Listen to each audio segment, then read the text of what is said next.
Herkese selamlar, ben Mustafa. Bu videomuzda Mendix'te Java nasıl kullanılır çalışması yapacağız. Bu çalışmamızda ChatGPT'yi kullanacağız. Yani bir Mendix için ChatGPT'ye Java kodu nasıl yazdırılır bir örneğini yapacağız. Evet, şimdi bir uygulama oluşturarak çalışmamıza başlayalım. Evet arkadaşlar, ben Mendix 10.11'de bir uygulama oluşturdum. Şimdi bu uygulamada şöyle bir şey yapacağız. Bir web sitesindeki işte şurada belirlediğimiz noktadaki verileri alabileceğimiz bir Java kodu yazacağız. Yani bunu ChatGPT'ye yazdıracağız. ChatGPT'ye Mendix'te bir Java kodu nasıl yazılır? Onunla ilgili bir çalışmamız olacak ayrıca. Şimdi böyle bir web sitesine girdiğimizde şu şekilde sağ üstten More Tools ve Developer Tools. Yani herhangi bir web sitesi olabilir. Yani bazı siteler elbette çok yüksek güvenlikli oluyor. Ama genel olarak standart web sitelerinin çoğunda büyük oranda bunu kullanabilirsiniz. Zaten çok önemli web sitelerinin REST API servisleri olur ya da vesaire. Bu bizde buradaki şey normal bir web sitesine HTML bilgisindeki bir veriyi Mendix'e nasıl aktarırızla ilgili bir çalışma olacak. Hem de bunu Java'da nasıl uygulayacağımızla ilgili. Şimdi böyle bir sayfa buraya geldikten sonra şuraya dikkat etmemiz gerekir. Burası network kısmında olacak. Yani bu şekilde Elements değil Networks'te olacak. Çünkü bunu niye söylüyorum? Genelde burada sağ klik yaptığımızda inspect dediğimizde varsayılı olarak Elements'lere gelir ama biz Network'ü kullanacağız. Hemen buradan sayfayı buraya geldikten sonra refresh yapıyoruz ve birçok karşımıza böyle bir data çıkacak. Evet, buradaki gördüğünüz gibi şuradaki mavi alanı. Yani şeyi tıklayacağız. Şurada şöyle bir noktaya değinim. Örnek veriyorum. Ben sadece teknolojiyle ilgili verileri almak istiyorum. Yani teknoloji kategorisindekileri. Yani ya da tıkladığınız işte belli bir link içindeki verileri almak istiyorsanız oraya gidin. Mesela şu an nedir? Bu sayfadayım. Tekrar burayı şuradan bir temizleyeyim. Tekrar refresh yapalım. Şöyle bir dakika temizleyip tekrar refresh yapalım. Evet, gördüğünüz şurada teknolojide bir dosya oluştu. Her zaman ana domainin en sonundaki slash'tan sonraki şey burada dosya olarak belirir. Yani bu tüm web sitelerinde ortalama olarak aynıdır. Yani çok özel bir durum yoksa çoğunlukla aynıdır. Bunu tıklıyoruz. Burada işte request bilgisi gelecek. Gördüğünüz gibi burada da işte response yani e, talebi gönderdiğimizde nasıl bir veri geleceği burada mevcut. Şimdi Mendix'e gidelim. Öncelikle şuraya tekrar bir geleyim. Pardon. Ben hangi dataları kullanacağım? Buradan hangi verileri almak istiyorum? Onu belirleyeyim. Ben şu title almak istiyorum. Yani şimdilik bunu almayacağım ama isterseniz siz kullanabilirsiniz. Onun şeyi de muhtemelen vardır burada. Bunu alacağım. Resmi alacağım. Bir de linki yani tıkladığımda direkt buradaki şeyin kendi orijinal sayfasındaki detaylara gideceği orijinal linkini alacağım. Bunun için hemen domain modele gelip buraya ne diyorum adına? O web page diyeyim bunun adına. Küçük harflerle yazalım. Web page dedim. Title diyorum. Bunu biraz yüksek yapayım. 500 dedim. Bir de nedir? href yapayım. Bu da şöyle yapayım ya da image URL yapalım. En azından anlayalım ne olduğunu. Bu da 500 olsun. Bu da normal URL'miz olsun. Evet yani gideceği yer şuradan da 500 tamamdır. Hemen bu ana sayfaya gidip bununla ilgili hemen bir görseli oluşturalım. Şöyle nedir? Template grafik kullanmak istiyorum. Şuradan alıp şunu şöyle 6 yapayım. Şurayı bir fazla yapayım. 30 diyelim. Buradan data source, buradan da şöyle web page dedik. Şöyle evet diyelim. Şunları bir sileyim. Şimdi şeye ihtiyacım yok şu anda. Search bana. Bu tamam, şunları bir kaldıralım. Şuradan hemen bir container alayım. Şunu şunun içine atayım. Bu container'a ne diyelim? Şuradan open link, yani sayfaya gideceği şey. URL'i seçeyim. Şuradan bir de ne vardır? Resim. Evet. Image alalım. Bunu da şu üste koyalım. Bunu tıkladığımızda da şuradan image URL yazıyor. Buradan da şu şekilde URL ekleyelim. Yani buna da şöyle bir diyelim. Tamam. Sayfa yapımız özetle bu şekilde şu an için bana yeterli. Hemen buraya bir button şuraya koyayım. Adına da call HTML diyelim şimdilik.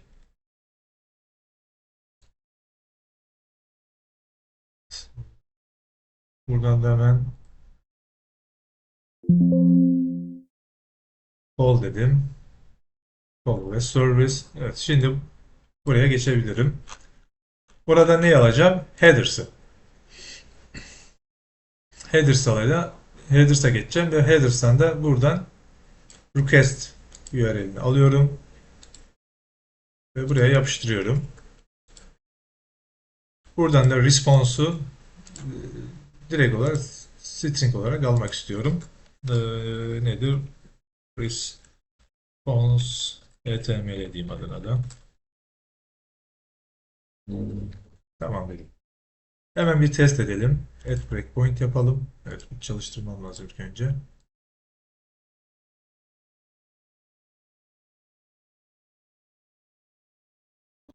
Bir diyelim. Bir dakika, şeyi bir kontrol edelim. Şunu bir enable yapalım. Tamamdır.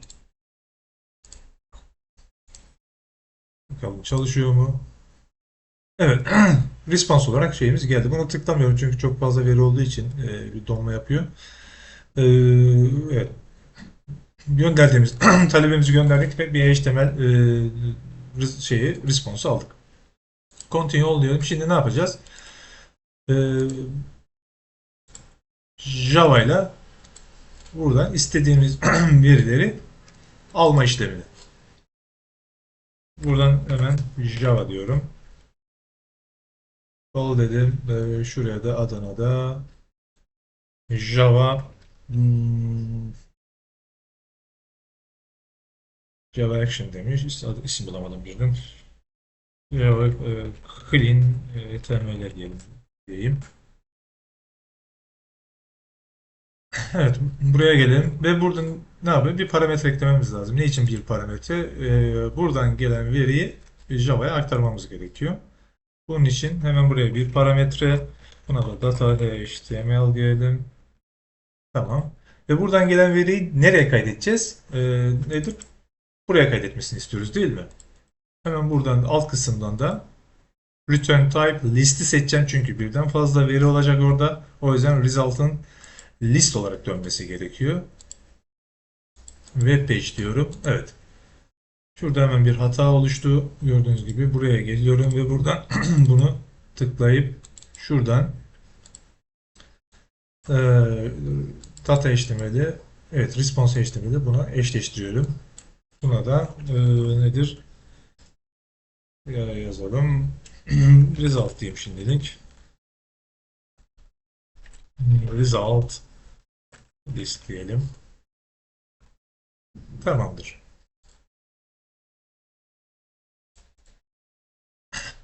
Buraya kadar tamam. Şimdi ne yapacağız? Burada şuradan deploy for Eclipse, yani Eclipse uygulamasını kullanarak normal development yapmamız gerekiyor. Develop etmemiz gerekiyor. Deploy for Eclipse diyoruz. Ondan sonra Eclipse uygulamamızı açacağız. Evet. Project successfully deployed. Şimdi Eclipse uygulamamızı açalım. Evet, Eclipse açıyorum. Launch dedim. Diğer ekranım da açılıyor. Hemen bunu şöyle alalım. Şimdi bu şekilde muhtemelen sizde de boş olacaktır. İlk defa kullanıyorsanız. Buradan File'dan Open Project from File System diyoruz. Şuradan da Directory diyerek projemizin olduğu sayfaya e, gideceğiz.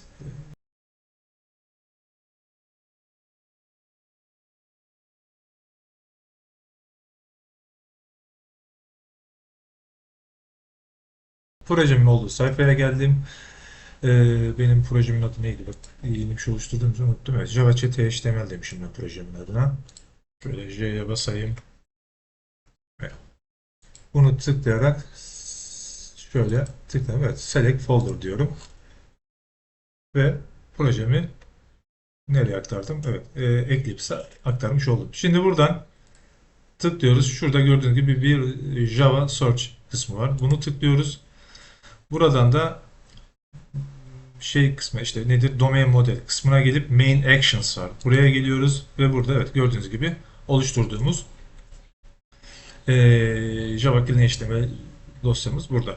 Bazen bu hemen şey yapmıyor, deploy etseniz de şey yapabilir. Yani önceden de nedir Eclipse açtıysanız şuradan şöyle buraya gelip sağ klik yaparsanız mesela şu şekilde refresh derseniz hani şey dosyalar, yeni eklenmiş dosyalar, deploy edilmiş dosyalar burada görmüş olacaksınız. Evet.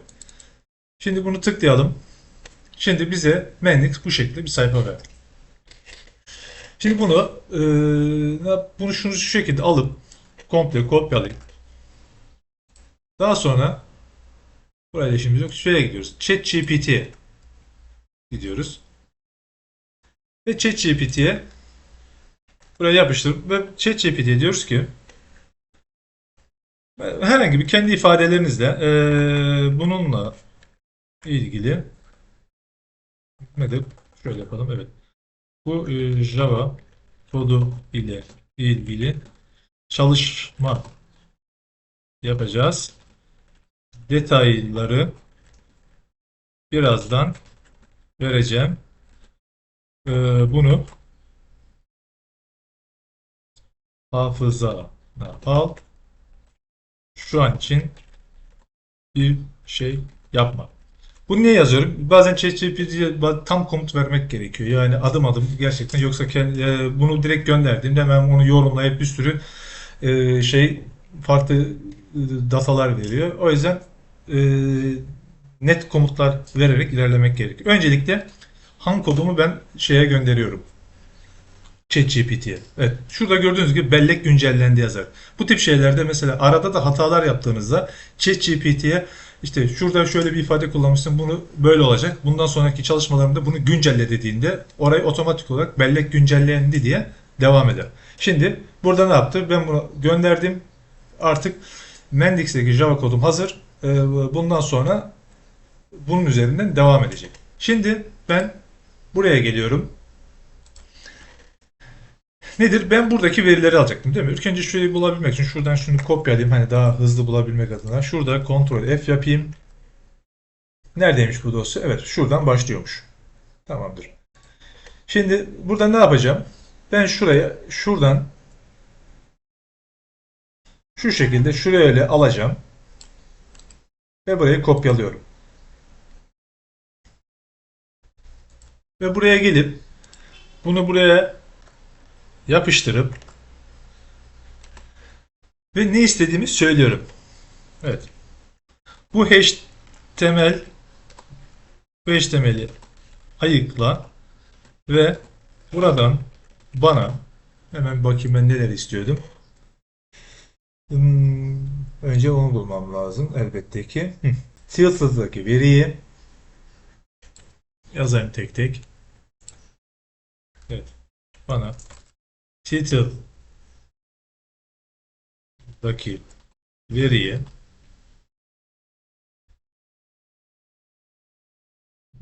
daha sonra diğer neydi? Şu href. Evet.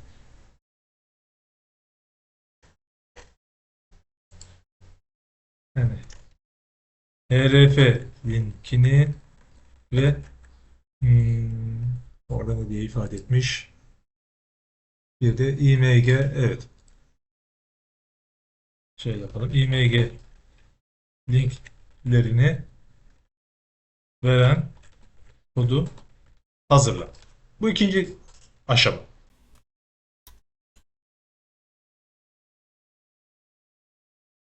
Tabii bunun ilk etapta doğru olup olmadığını tam şey yapamıyorum ama muhtemelen evet doğru. Şuradan da baktığımda IMG, RF evet doğru yerleri verdiğini düşünüyorum şu an için. Evet. Şimdi bunu alıp e, dur en azından benim işim bitmedi. Şimdi bunu aldı ama ben bunları ne yapacağım? E, bir yere kaydedeceğim. Şimdi nasıldı? Şurada gördüğünüz gibi bana şeyi verdi. İşte dedi ki burada entity name'i belirt. Ben şimdi buna diyorum ki şöyle benim entity yolum mesela ya da şunu direkt de diye şöyle bilsin. Bunun nedir? Bunun yerine hemen şöyle geleyim. Şu Java'dan şuradan hızlı bir şekilde şurayı. Mesela nedir? Main web page. Yani şu yolu gösteriyorum. Burayı. Şöyle gelelim. Bunu kullan. Mesela title şöyle yapalım. Yani belirli bazı net ifadeler kullanma. Title için evet. Title için zaten title doğru yazmış. Ona gerek yok. Şunu değiştirelim. Title için demeyelim. Title'ı doğru yazmış zaten. Evet. img şöyle yapalım. img src için img img'yi şuraya alayım. href için herhalde doğru diye düşünüyorum. Olmadı. Şeyden değiştiririz. Çok önemli değil. URL'yi entry yerini kullan. Şimdi bunları bana düzenlemek. Gördüğünüz gibi bellek güncellendi dedi çünkü kod içinde bir değişiklik e, tavsiyesinde bulundum.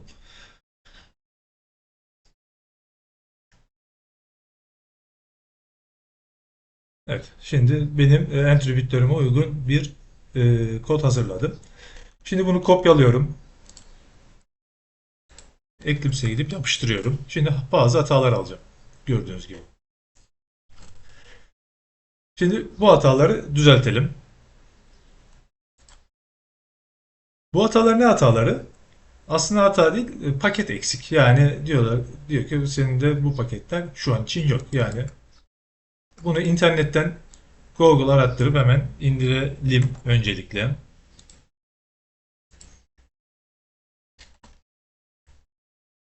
Mesela indir diyelim hemen normalde çıkması lazım. Evet şuradan.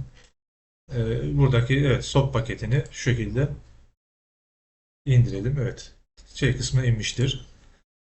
Bunu ne yapıyoruz? Buraya gelip şu paket şey kısmına sağ tıklayıp build path diyoruz. Configure build path diyelim. Şuradan add external jars diyoruz. Downloads diyorum. Evet bunu ben daha önce indirmişim. Aynısı. O yüzden şunu kullanacağım ben. Bunu tıklıyorum ve open diyorum. Apply diyorum. Apply and close diyorum. Tamam. Hatalar gitti. Ama gördüğünüz gibi şurada bir hata oluştu. Hemen bunu alıp bak, muhtemelen bir yerde bir şeyi yanlış yaptım. Alıyorsunuz. ChatGPT'siniz. Evet. Ee, burada aynen bu şekilde getir. Hata verdi. Yani şu anda kodları hiç okumadan yapıyorum şu anda ben. Tamamen ChatGPT kullanarak.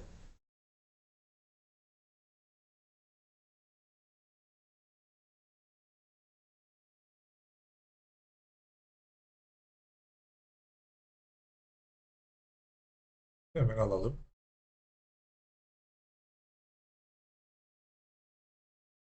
Evet, hatayı düzeltti mi? Bir dakika. Evet, şurada niye böyle fazla bir şey oldu? Evet. Şöyle kontrol desteğiydim. Evet, düzeldi.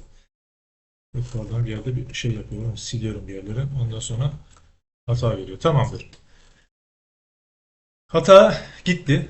Ama bizim işimiz bitmedi. Şimdi indirdiğimiz paketi hmm, şeyden indirdiğimiz yerden alıyoruz. Yani ben şu anda download'daydı. İndirdiğim yerdeydi. Hangi paket? Şöyle göstereyim ben yine şunu size. Sök pencere açtık. Evet. Bu Java. Şu bu Java paketini bunu kopyalıyoruz. Bakın bunu kopyalıyorum. Buradan uygulamamın nedir? Dosyalarına gidiyorum. Yani şuradan app deyip show app directory diyorum. Evet. Buradan da user lib diyorum. Buraya yapıştırıyorum. Şu anda burada çünkü bunun sebebi benim Mendix projemde o paket yok. Yani, tamam bu Eclipse'de var ama burada yok. Bu paketi buraya ekliyorum. Çünkü aksi takdirde kesinlikle hata alırız. Hatta bir hata alalım mı bir gösterelim. Nasıl bir hata alacağımızda en azından faydası olur. Yani ne olduğu ile ilgili. Şunu sileyim ben. Evet. Run diyorum.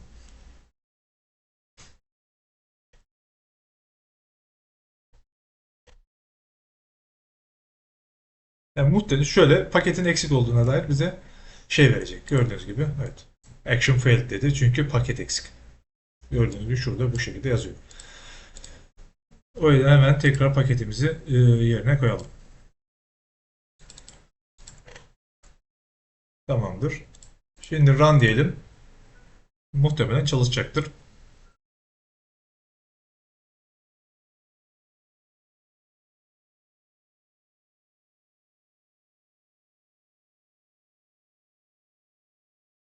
Şimdi hemen bir çalıştıralım.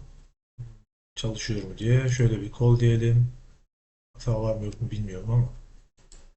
Şöyle bir şey yapmadık. Zannedersem bir saniye. Evet, şöyle neredeydi bu? Bunu şöyle bir commit edelim.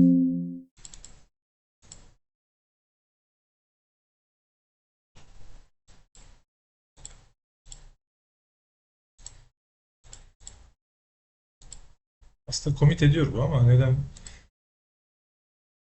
hatalar oluştu? Çünkü az önceki şey kaldı burada bir saniye. Çünkü ben o az önceki jar dosyasını olduğu yerden aldım. Yani o sebepten şuradan burada hata var. Şu şekilde yapalım. Hmm, Neredeydi bu? Şuradan evet. Şuradan tekrar evet gördüğünüz gibi buradan şey olmuş. Silinmiş.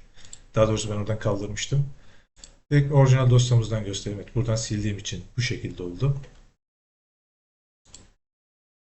Şuradan Mendix dosyama gideyim. Daha doğrusu proje dosyama. Oradakini alırsam daha sağlıklı olacaktır.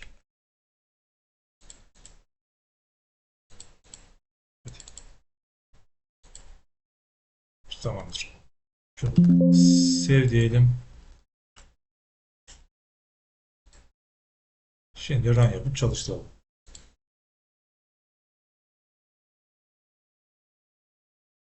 Evet. VWeb hop geldi. Tamam, çalıştı. Gayet güzel. Beklediğimden hızlı oldu açıkçası. Şimdi tıkladığımızda evet gördüğünüz gibi orijinal sayfaya bu şekilde bir geçiş sağladı.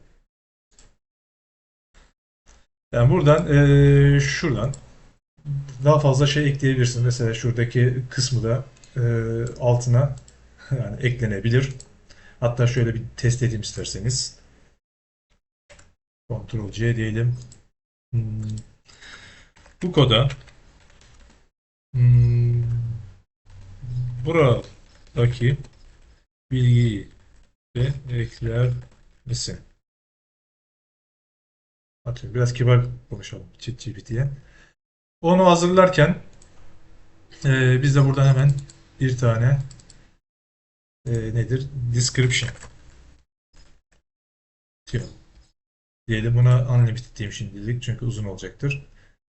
E, yapalım. Şöyle yapayım. Kopyala dedim. Şuradan da ondan da şuradan nedir? Hemen şuraya şöyle şunu biraz şey yapalım. Şöyle 4 yapayım. Şunu da şuradan bir dedim. Evet, description dedim. Tamamdır. Evet, nereye gidiyoruz? ChatGPT'ye çektik. Evet, ChatGPT bunu hazırladı. Evet, şöyle o ne yapmış ya?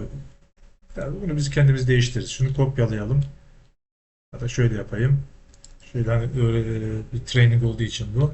Bu şekilde diyelim ki e, expert description olarak değiştir. Hemen şeyi de belleğe de güncelleyecek zaten gördüğünüz gibi. Evet.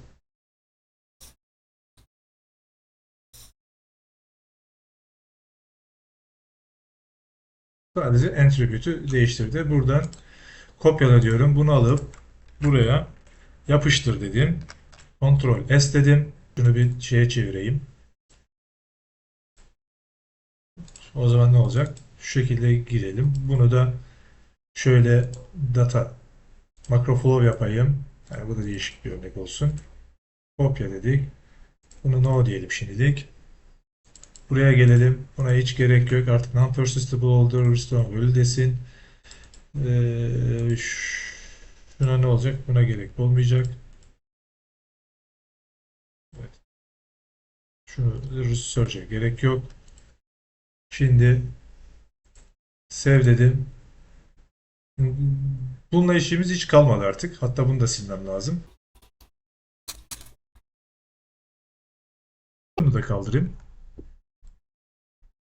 Evet. Birazdan bir daha tekrar yapacağım.